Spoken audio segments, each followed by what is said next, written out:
that you would introduce yourself, also say the name of your outlet, and limit your questions to one question and one follow-up question initially. We'll try and get to as many questions as we can from different folks.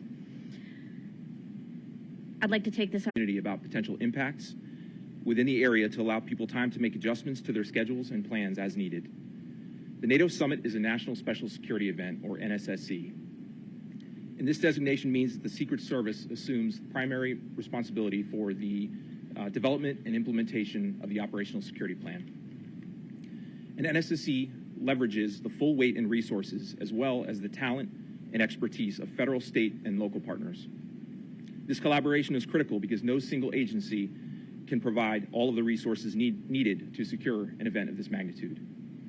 The Secret Service's #1 priority, along with our law enforcement partners, is to create a safe and secure environment for our protectees, visiting world leaders, and the citizens of the District of Columbia. Successfully executing this summit's security plan must factor in the needs of the community and its citizens.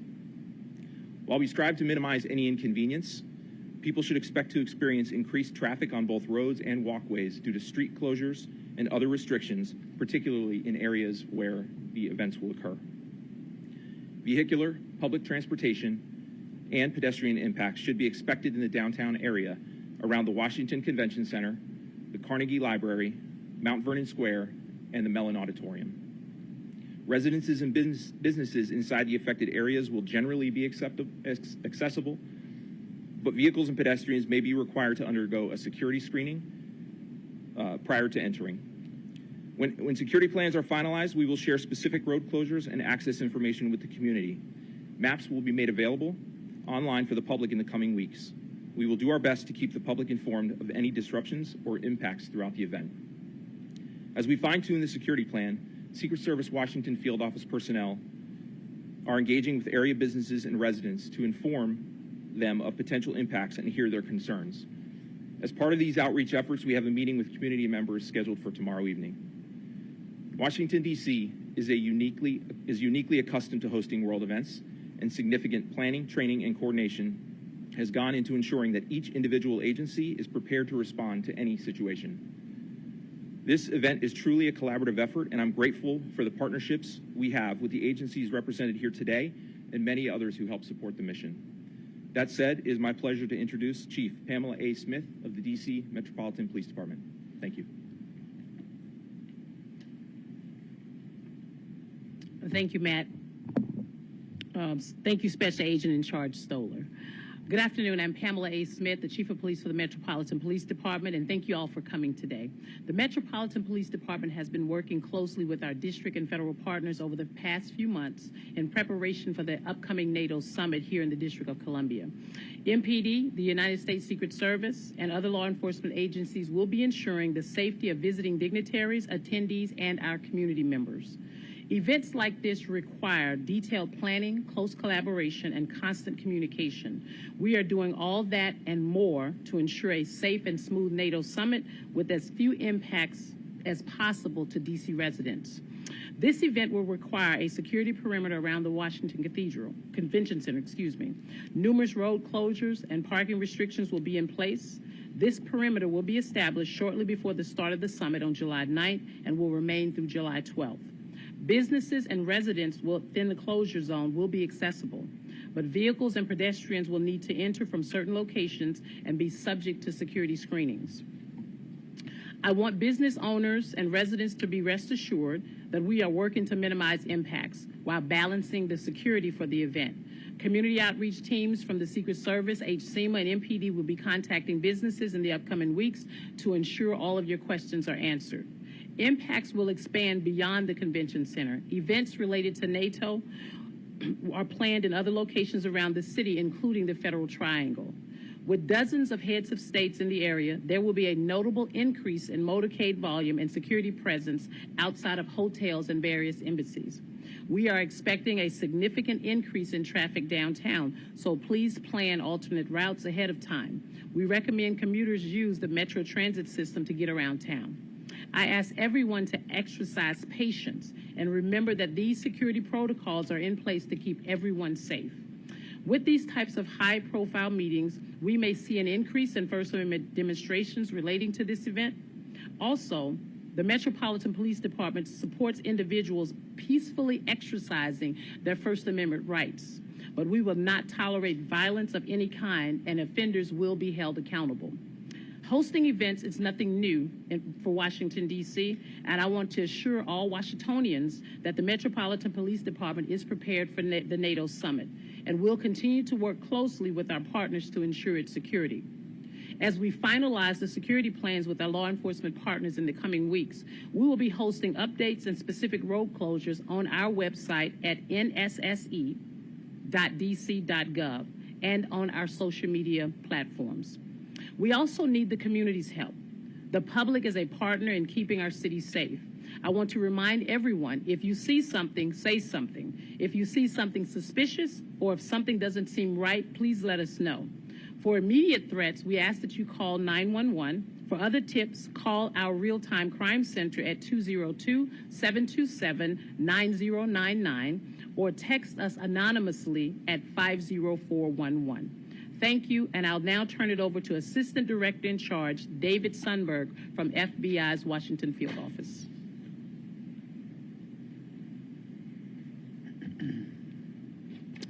Thank you, Chief Smith. Good afternoon. I'm Dave Sundberg, Assistant Director in Charge of the FBI Washington Field Office. I truly appreciate the opportunity to be here today to discuss the FBI's partnership with our federal and local law enforcement agencies to prepare for the upcoming NATO summit here in D.C. During the event, the FBI has the lead federal responsibility for crisis management, response to terrorist threats, and intelligence. The preparation for a national special security event is a cooperative effort with our partners, and these working relationships are not new. We coordinate with all of the agencies represented here, and then others, through our Joint Terrorism Task Force. We have routinely planned, prepared, and trained for multiple events such as this in prior years. Leading up to and during the NATO summit, FBI intelligence analysts will be working to assess and share intelligence with our partners to ensure the safety of all attendees and participants. During the event, the FBI has the lead in working to prevent terrorist attacks. We will assess any information and intelligence received and work with our partners to quickly and safely resolve any issues. Our work is enhanced by citizen involvement. To echo what Chief Smith said, we ask the people remain aware of their surroundings and please report any suspicious activity. If you see something suspicious, please notify authorities by telling a police officer or calling 911. Suspicious activity could be an unattended package, a vehicle that appears out of place, or an individual acting suspiciously. We look forward to working with our partners to ensure that this event is held safely and securely. I have the pleasure of turning this over to DCHCMA Acting Director Clint Osborne. Good afternoon. My name is Clint Osborne. I'm the Acting Director of the District of Columbia Homeland Security and Emergency Management Agency. As you heard from our previous speakers, a lot of effort has gone into preparing for and readying for these events, but we also recognize that these events can have significant impacts on our residents, our visitors. So to coordinate resources, public safety, and communications, and support our federal partners in ensuring the safety and security of this National Special Security event, Mayor Bowser will activate the District Emergency Operations Center and the Joint Information Center from July 9th through the 11th. Residents and businesses and visitors can text NATO DC, that's NATO DC, to 888-777 to receive free text updates on public safety, street closures, weather alerts, and transit updates during the NATO summit. As the chief said, residents and visitors play an important role in keeping the community safe, so if you see something, say something by calling 202-727-9099 or anonymously texting 50411. With that, I'll turn it over to MPD to adjudicate questions.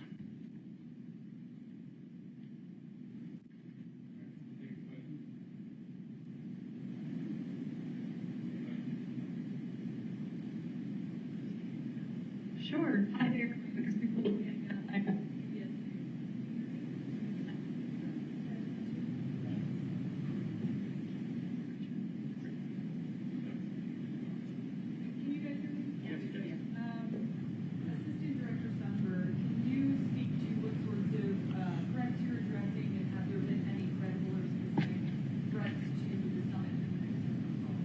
Certainly. Thank you for your question. We do not have any specific or credible threats to the NATO summit, but we'll continue to work alongside our partners to make sure that any information or intelligence we receive that's relevant is shared amongst all agencies.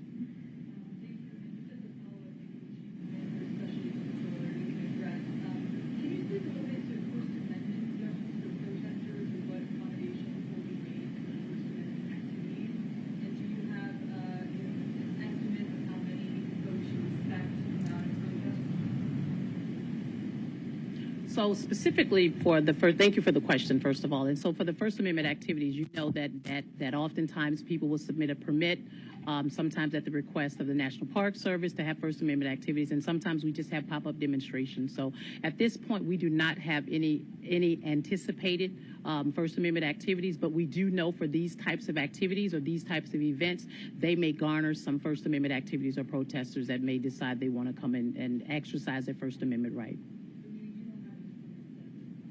I'm not sure if the National Park Service does, and they're not here to speak to that, unless someone on the team have any additional information regarding that. But typically it would come in, and MPD will get some, but as of right now, I'm not aware of any. Okay.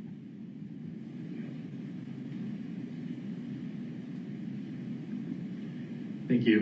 My name is Michael Dane with Fox News. Chief Smith, I have a question. So I don't mean to be off topic, but pertaining to what happened at the White House over the weekend, were law enforcement officers ordered to stand down or not take precedent against those who vandalize statues? And what would ultimately be the protocol for officers in situations like that?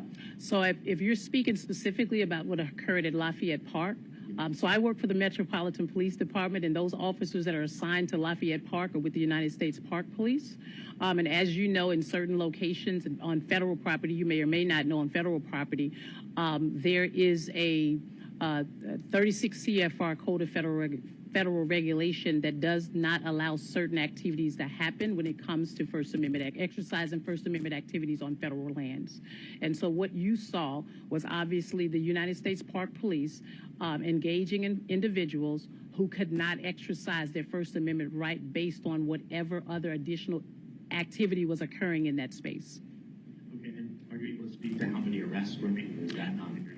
I work for the Metropolitan Police Department. That's really a question you should pose to the United States Park Police. Yes, sir. Hi, I'm Susan Harmon with CBS News, but I'm also acting as the poll producer for the networks. My first question is, do you all have a date certain when the road closures will go up or when that will be announced?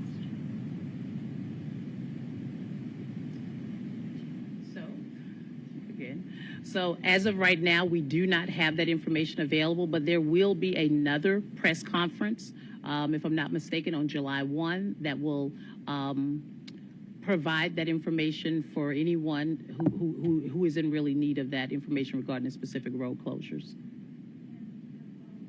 Where's the briefing emergency location going to be? Would it be here or somewhere else? If you need it to be available. Sure.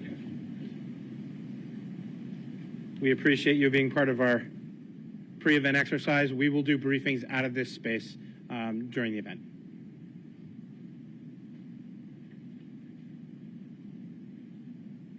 Hi, I'm Jenny Gathright with the Washington Post. I think this is for you, Chief Smith.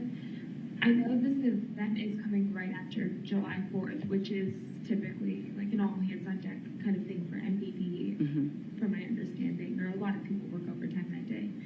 So are you at all concerned, like, about this sort of corridor and the sort of workload that MPD officers might be experiencing during that time? I am not, because if I'm not mistaken, NATO is between July 9th and I think July 11th. We do have a couple of days break right after July 4th, and I don't think we're doing a all hands on deck activation. We have our Special Operations Division that is assigned to events such as the NATO Summit. So the majority of our workforce will have an opportunity to have a rest work cycle.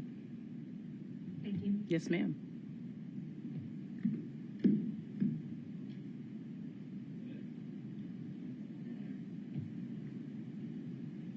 Beatrice Peterson, ABC News.